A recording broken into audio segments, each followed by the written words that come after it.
vous restez avec nous, Frédéric Mettezo, pour accueillir nos deux invités qu'on a déjà entendus en partie dans votre journal, Abdelali Hajat et Marouane Mohamed. Bonjour à tous les deux. Bonjour. Vous êtes co-auteurs de ce livre important, publié aux éditions La Découverte, Islamophobie, comment les élites françaises fabriquent le problème musulman. Nous avons à peu près 25 ou 30 minutes pour voir à quel point, et pourquoi je le qualifie d'important. Vous êtes l'un et l'autre des chercheurs. Abdelali Hajat, vous êtes sociologue, maître de conférences en sciences politiques à l'université Paris-Ouest Nanterre, et Marouane Mohamed, vous êtes chargé de recherche au CNRS, au centre Maurice Halbach. Vous dirigez un séminaire de formation et de recherche sur les normes et déviances à l'EHESS. Et je précise tout de suite qu'il ne faut pas vous confondre avec quelqu'un qui a quasiment votre homonyme, qui s'appelle Marouane Mohamed et qui est le porte-parole du collectif CCIF. C'est ça. Tout à fait. Et pour vous interroger à nos côtés, nous avons proposé à une autre sociologue et anthropologue, Nassira Ghenif-Soulamaf, qui est professeure à l'université Paris 8, de venir lire votre livre et de venir vous poser toutes les questions qui lui semblent utiles de vous poser. Voilà qui est dit. Alors, première question à vous deux, bien sûr, puisque vous êtes les deux auteurs de ce livre. Vous dites, et c'est votre thèse, il n'y a pas de problème musulman en France. Le sous-titre est comment les élites françaises fabriquent le problème musulman entre guillemets. Donc il n'y a pas de problème musulman. Celui-ci est construit notamment par les élites françaises dans des discours anti-musulmans. Vous dites en revanche, il y a un problème islamophobe. Il s'agit donc bien de montrer le hiatus entre un certain nombre de réalités et un certain nombre de discours. Abdelali Hajat. Notre perspective, c'est celle d'une sociologie des problèmes publics, c'est-à-dire que tout fait social n'est pas forcément construit en problème public, mais on s'intéresse à la manière dont ça devient un problème public. Donc du coup, la comparaison peut être faite, par exemple, sur la question de la construction du problème de l'immigration. Il y a des travaux comme ceux de Gérard Noiriel, Laurence, etc., qui ont montré comment, sous la Troisième République, ou plus récemment, dans les années 60, 70, l'immigration est devenue un problème public devant faire l'objet d'une politique publique, notamment à travers l'idée de maîtrise des flux migratoires. Donc l'idée de contrôle des flux migratoires, aujourd'hui, c'est devenu une évidence pour l'ensemble quasiment du spectre poétique français. Donc on utilise le même appareil théorique pour pour s'intéresser à la question de l'islam en France, sachant qu'on essaye d'avoir une perspective dépassionnée, dire en gros qu'est-ce que les sciences sociales peuvent dire sur ce phénomène de l'islamophobie. Donc il nous a semblé que ce cas théorique est le plus pertinent, et l'idée c'est qu'il y a des faits. Il y a des faits, il y a des pratiques religieuses, il peut y avoir des demandes religieuses, il peut y avoir une volonté de construire des cultes, un culte musulman en France, de manière, on va dire, installée. Et la question qu'on se pose, c'est comment se fait-il que des demandes des pratiques qui peuvent être considérées comme normales d'un point de vue sociologique, sont considérées comme problématiques. Et c'est en ce sens-là qu'il peut y avoir un décalage entre une réalité du fait musulman en France qui est multiple, qui est diverse, qui est en évolution, etc., et la construction d'une menace. Parce que l'enjeu de l'islamophobie, c'est que l'islam est construit de manière essentielle. On parle de l'islam. L'islam, de manière au-delà de la religion. Au-delà de la religion, il y a il y a une essentialisation. C'est ça. On parle de l'islam en tant que dogme religieux et des musulmans, comme si c'était la même chose, et que finalement, pour comprendre le comportement des musulmans en France, il faut aller chercher dans le Coran. Donc c'est le discours classique, oui, mais dans la sourate de tel verset, etc., il est dit que donc vous êtes contre l'égalité homme-femme, etc. Donc cette manière de poser les choses, elle est liée donc à ce phénomène d'essentialisation, mais on parle d'élite au pluriel. Parce que on s'intéresse essentiellement, mais c'est aussi parce que c'est l'état de la recherche, au discours public, à la manière dont les élites administratives, politiques, même intellectuelles, médiatiques, etc., ont pensé la question de l'islam en France, et on essaie de faire l'historique, en gros, des années 80 à nos jours, à la manière, notamment, pour ce qui concerne les enfants d'immigrés postcoloniaux, à la manière dont les élites ont perçu les pratiques religieuses des enfants d'immigrés postcoloniaux. Marouane Mohamed, peut-être un mot à ajouter. Oui, alors juste un petit complément pour que les auditeurs soient clairs dans leur esprit. Ça ne veut pas dire qu'il n'y a pas d'usages de l'islam qui peuvent être problématiques dans la société française. On l'a vu, il peut y avoir des usages violents de l'islam, il peut y avoir des usages agressifs de telle ou telle religion, de telle ou telle philosophie. Ça ne veut pas dire que cette partie parle du tout. Ça ne veut pas dire que cette petite partie explique le tout, et ça ne veut pas dire que le tout est déterminé par l'activité de cette partie. Très classiquement, moi j'ai été frappé au moment où il y avait les militaires qui ont été assassinés, et puis les assassinats qu'il y a eu dans l'école juive de Toulouse. Avant qu'on connaisse l'identité de l'auteur de ces faits, il y avait une angoisse qu'on ressentait au sein des populations musulmanes, qui voulait dire pourvu que ce soit pas un arabe, pourvu que ce soit pas un musulman. C'est-à-dire que c'est pas pareil, complètement... un arabe et un musulman. Oui, mais c'est des choses qu'on entend. Mais les deux étaient exprimés. Pourquoi est-ce que des populations aujourd'hui devraient se sentir complètement partie liée avec des faits qui sont commis par des personnes violentes, par des terroristes, par des assassins? Et quand il y a eu les faits, les assassinats de Breivik en Norvège, quand il a massacré je ne sais pas combien de dizaines de sociodémocrates, je n'ai pas entendu, et j'ai entendu très peu de personnes, avoir peur de l'identité et de se sentir lié à l'identité, soit la couleur de peau, soit la religion revendiquée par Breivik, et tant mieux.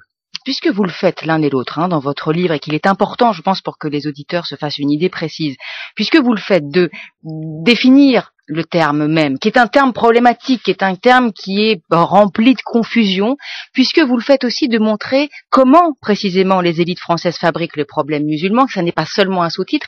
J'aimerais, si vous le voulez bien, que vous preniez quelques exemples de cette fabrication de la part des élites. Alors vous prenez ce que vous voulez, les politiques, les médiatiques, les intellectuels, mais juste que vous nous donniez des exemples qui sont très précis dans votre livre, à moins que vous préfériez que je lise la page 13 par exemple, où vous le faites. Abdelali Hajjaj.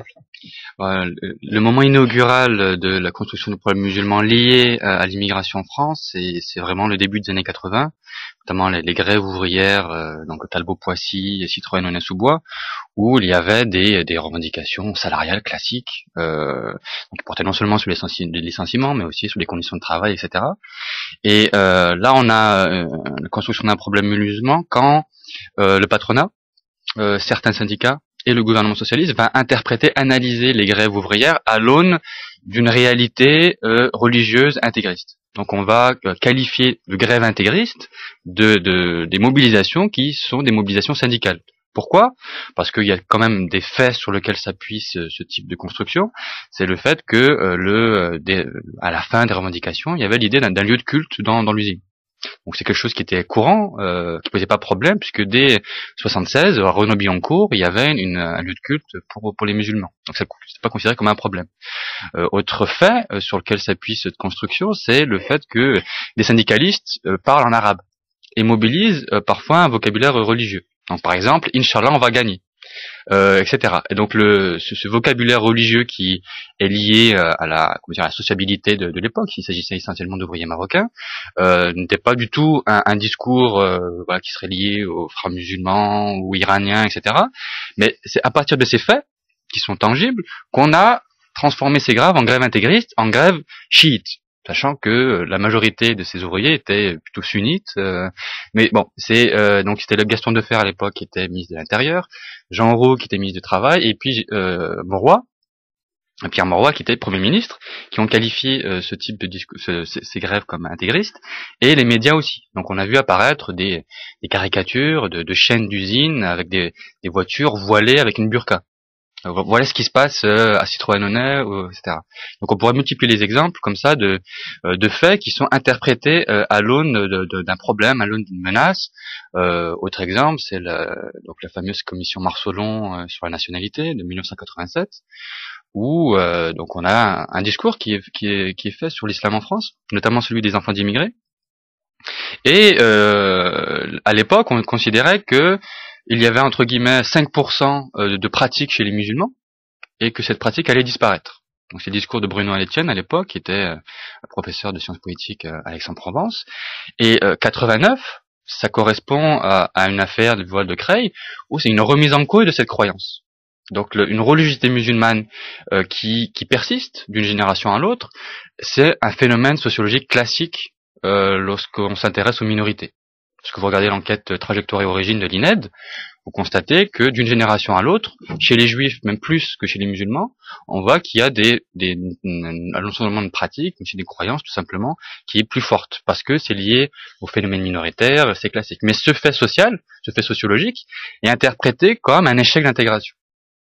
Il y a un problème à ce moment-là. Vous citez un certain nombre de chiffres sortis de l'étude de la CNCDH, la Commission nationale consultative des droits de l'homme, et l'on apprend que 8 fois sur 10, les actes qualifiés d'islamophobes ou anti-islam, si on veut pas épiloguer sur le mot, concernent des femmes qui portent le voile. Ça veut dire qu'il y aurait la phobie d'un islam visible, identifiable, ostensible? Alors effectivement, les manifestations de rejet se concentrent d'abord sur les manifestations de visibilité religieuse, les lieux de culte, des commerces halal, ou bien des femmes, essentiellement des femmes voilées, parce que quand on agresse, les agresseurs islamophobes sont pas non plus très très courageux, donc c'est plus les femmes qui sont visées par ces violences quand il y en a que les hommes. Mais donc il y a une focalisation bien sûr sur tout ce qui relève de la visibilité de l'islam, mais l'islamophobie vécue au quotidien, en termes de suspicion, de climat de suspicion, en termes d'expérience de discrimination, en termes de malaise, tout ceci est vécu beaucoup plus largement au-delà des personnes qui portent sur eux des marques d'islamité visibles. Nassira Ghenif-Soulamaz. Oui, alors tout d'abord, je tiens à aller dans le sens de ce que vous disiez sur l'importance de ce livre, en fait. Alors, pour l'avoir vu émerger d'une certaine manière, y compris dans nos activités communes universitaires, je pense qu'il marque un tournant dans à la fois la distillation d'un certain discours public qui consistait précisément non seulement à nier les faits qui se sont multipliés au cours des années 2000, hein, donc on a vraiment connu une décennie noire de ce point de vue-là en France, et d'autre part à nier l'énoncé à partir duquel ils étaient dénoncés, c'est-à-dire le terme d'islamophobie.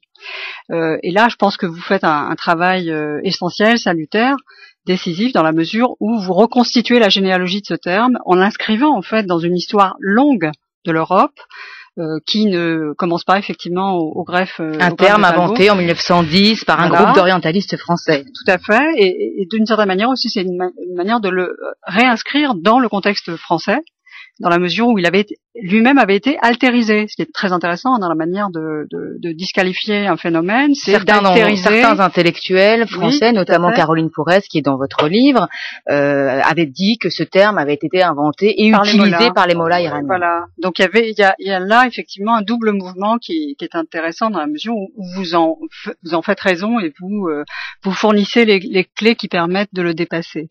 L'autre aspect qui me semble aussi important dans votre livre, c'est que vous travaillez aussi sur l'ensemble on pourrait dire de la constellation raciste, et vous opérez une jonction assez inhabituelle entre antisémitisme et islamophobie, qui me semble là aussi tout à fait salutaire, parce qu'il y a eu une manière, dans le contexte de cette montée en puissance du problème musulman, d'expliquer que les derniers antisémites en France, c'était les musulmans, précisément.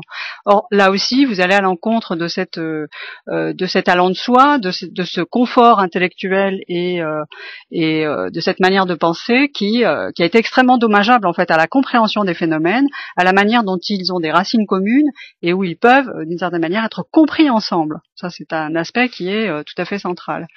Donc, mais ce que je voulais peut-être vous poser comme question, c'est quelle était votre intention en fait en vous attelant à ce travail qui est extrêmement fouillé, très méticuleux, qui ne fait l'économie d'aucune référence, avec notamment un recours à des travaux anglophones sur lesquels en général on jette la suspicion, pour des raisons sur lesquelles on ne reviendra pas, et des travaux hispanophones qui sont carrément traités par le mépris, inexistants dans la discussion, alors que ce sont il y a véritablement là une veine intellectuelle extrêmement féconde. Et en même temps, vous n'êtes pas pionnier, si je puis dire, puisque même, alors en France, on parlait des pays francophones ou hispanophones, en France, certains vous ont précédé, mais vous les citez, hein, vous citez Vincent Gesser, vous citez Raphaël Liogier. Alors Raphaël Liogier, c'est plus récent, puisque son mythe de l'islamisation date de cette année, ou de l'année dernière, mais voilà, vous n'êtes pas non plus pionnier, c'est pas le premier grand livre sur cette question, hein. Mais je pense qu'il a une vocation particulière qui est un tournant, de faire une somme.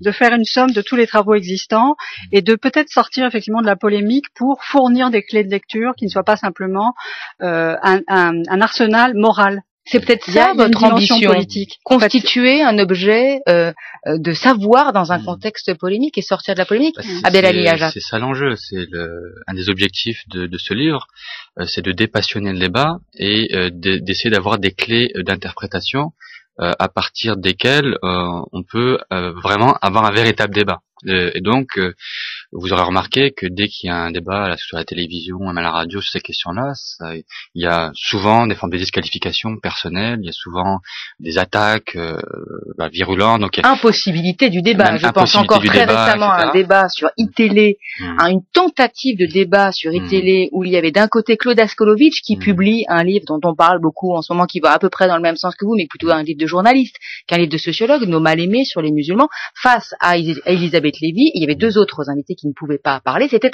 impossible de débattre. Donc c'est ça. Donc cette dimension hystérique, cette dimension passionnelle, on n'est pas les premiers à l'avoir souligné.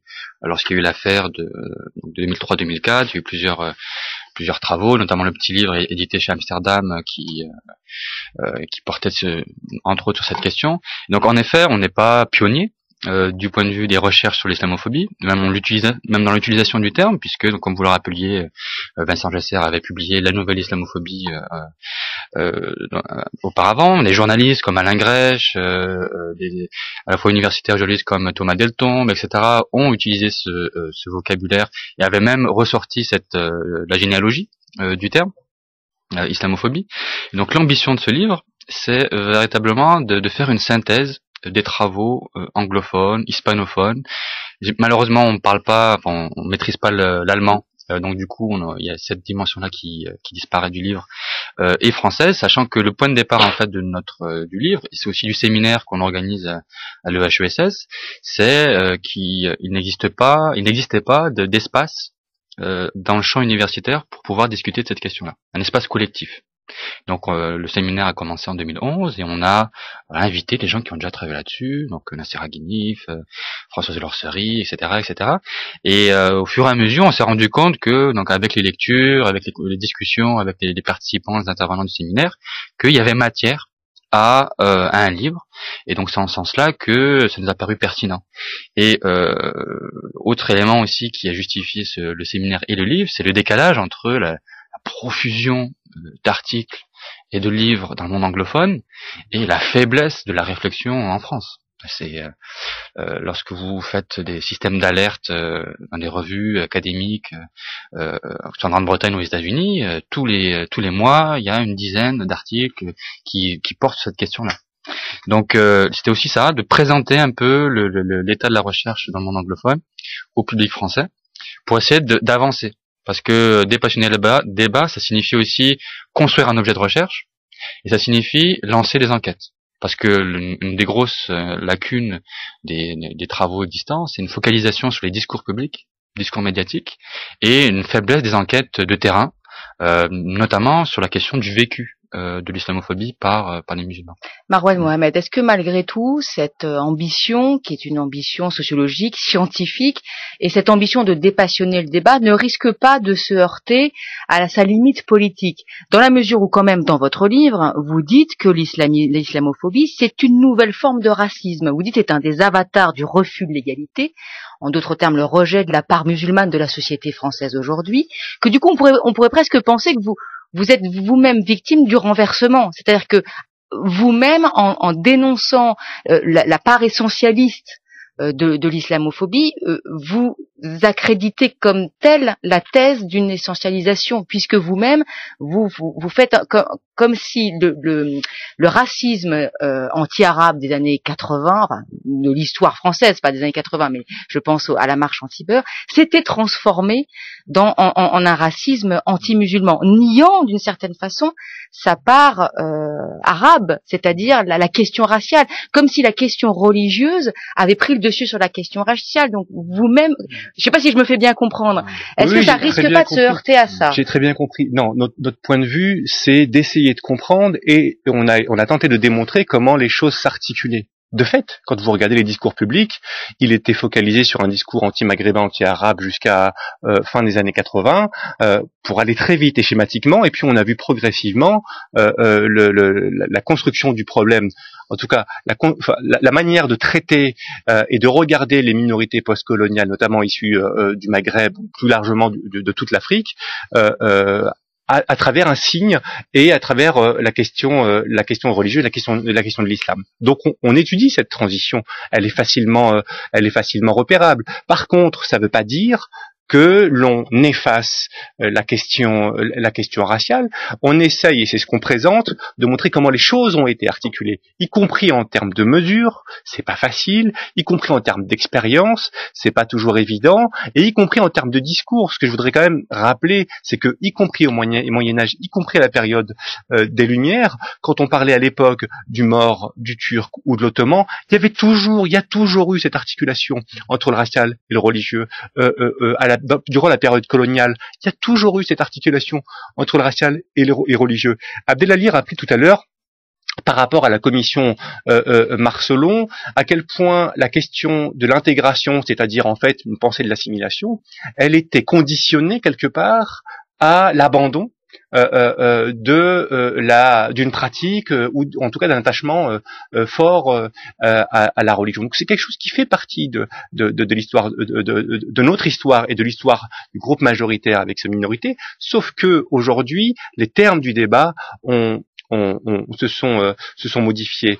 Mais pour aller plus loin encore, la grande difficulté quand on travaille sur l'islamophobie ou de manière générale sur le racisme, c'est de l'articuler non pas seulement la race et la religion, c'est d'articuler la race, la religion, le sexe et la classe. Parce que pour nous, c'est quelque chose qui est central. L'islamophobie a à avoir quelque chose avec le racisme de classe. Alors il faut quand même que je me fasse l'avocat du diable, c'est bien pour ça que je vous titille d'une certaine façon l'un et l'autre pour essayer de reformuler clairement les choses. À partir du moment où vous fondez votre analyse sur un terme qui est un terme plein de confusion, puisque c'est un mot qui dit à la fois la critique de la religion, voire de l'intégrisme, c'était la position de Caroline Forest par exemple, et le racisme anti-musulman. Et que de l'autre côté, vous dites que c'est à la fois l'islamophobie comme une forme nouvelle de racisme, mais qu'on peut être raciste, et qu'on peut être antiraciste et islamophobe. Comment arriver à tenir tous ces bouts-là à la fois, Marwan? Mais parce que l'islamophobie ne repose pas seulement sur une lecture raciale, nationale ou xénophobe des populations minoritaires. Elle repose, l'islamophobie aujourd'hui, essentiellement sur un discours progressiste. En tout cas, elle est articulée avec un discours qui se veut progressiste. C'est pour ça que c'est difficile quand on est progressiste d'entendre qu'on est raciste. Exactement, et c'est toute la difficulté est là. Mais aujourd'hui, quand vous regardez les extrêmes droites de manière générale en Europe, elles ont quasiment toutes intégré dans leur logiciel idéologique cette rhétorique progressiste. Regardez Marine Le Pen et le Front National en France, c'est un très bon exemple. Aujourd'hui, le Front National, malgré un électorat catho-intégriste très important au sein de ce parti, défend mordicus la laïcité. Il y a même des gens comme Elisabeth Badinter pour dire que Marine Le Pen est une des dernières personnes, voire la seule, à défendre la laïcité aujourd'hui. On marche sur la tête un petit peu. Nassira Ghanif. Oui, peut-être pour continuer dans cette veine, moi je pense qu'il y a des éléments qu'il faut parvenir à réarticuler qui ont à voir effectivement avec la question de savoir comment est-ce que des personnes qui se disent féministes, par exemple, peuvent admettre l'idée qu'elles seraient islamophobes.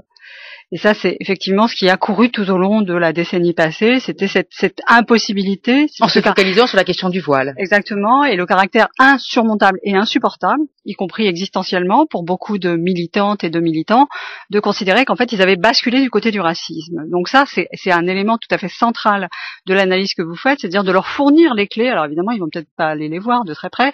En quoi est-ce que c'est effectivement un air du temps, finalement, qui a fini par être extrêmement diffus, qui s'est complètement métabolisé et qui fait que tout le monde est aujourd'hui susceptible à la fois d'être raciste et en fait d'activer l'islamophobie parce que c'est sans doute la forme du racisme la plus facile à activer.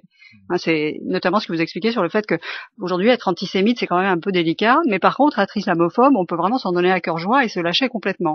Ça c'est un premier aspect. Mais l'autre qui me semble essentiel, C'est une question que je formulerai en termes de chercheurs minoritaires. C'est-à-dire qu'il y a aussi une autre question qui se pose, c'est comment se fait-il que rien n'ait été étudié de manière aussi systématique sur cette question-là, alors qu'elle était localisable, y compris dans des enquêtes empiriques depuis très longtemps.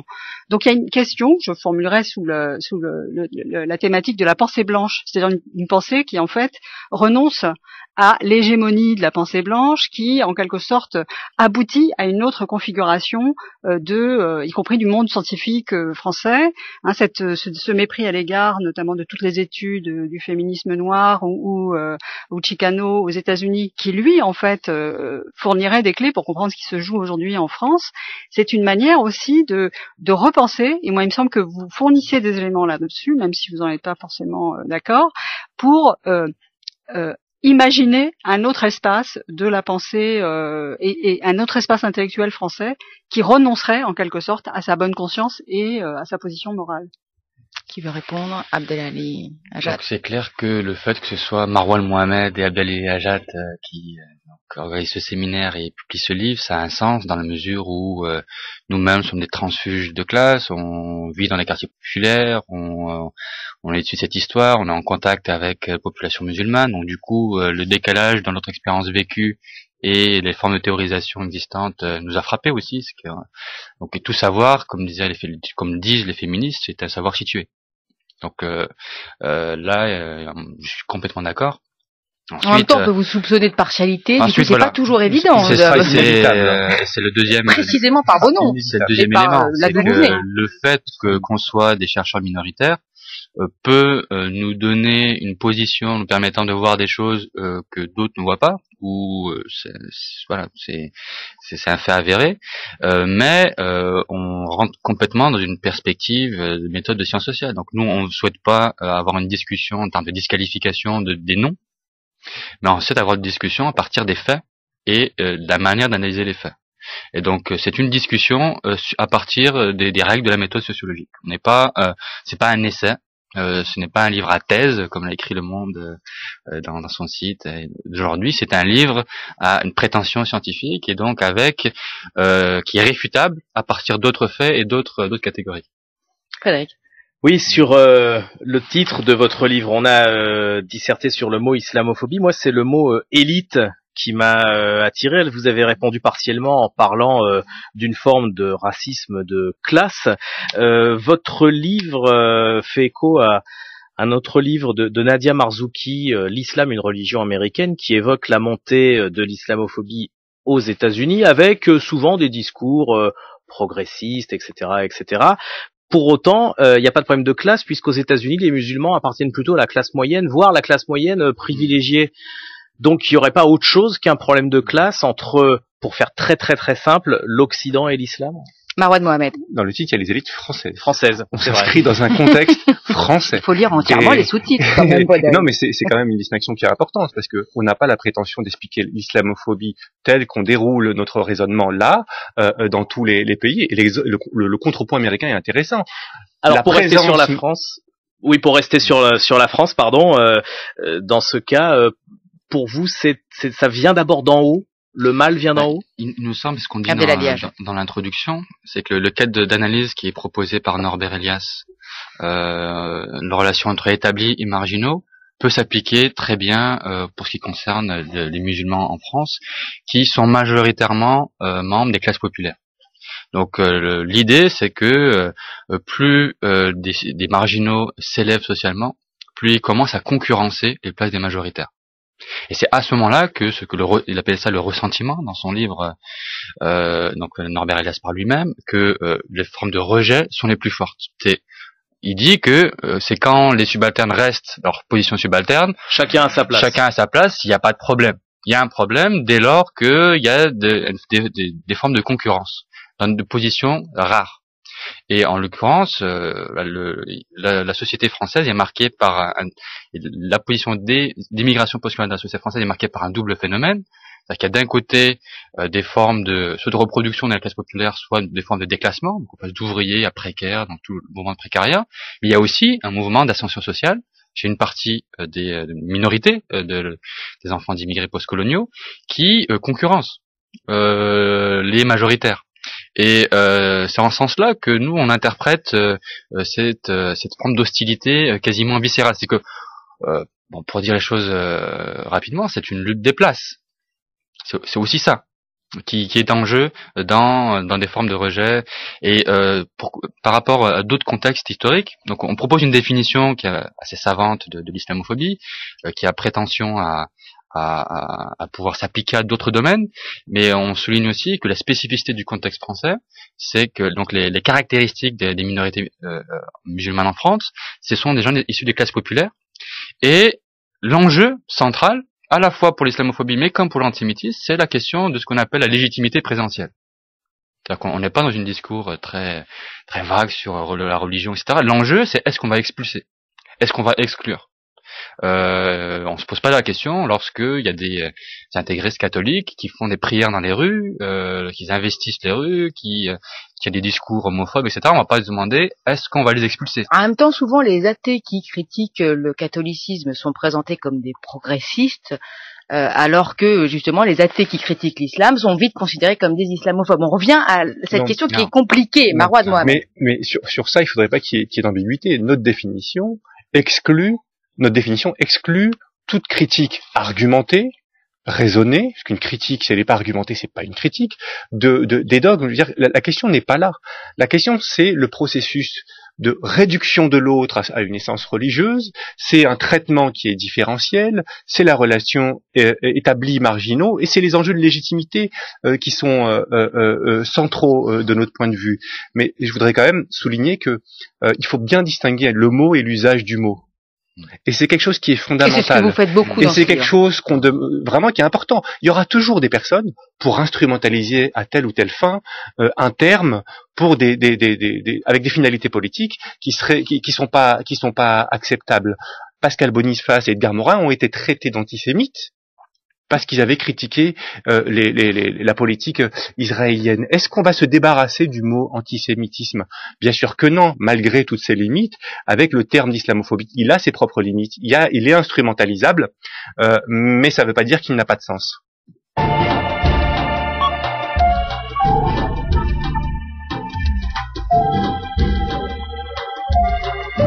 France Culture.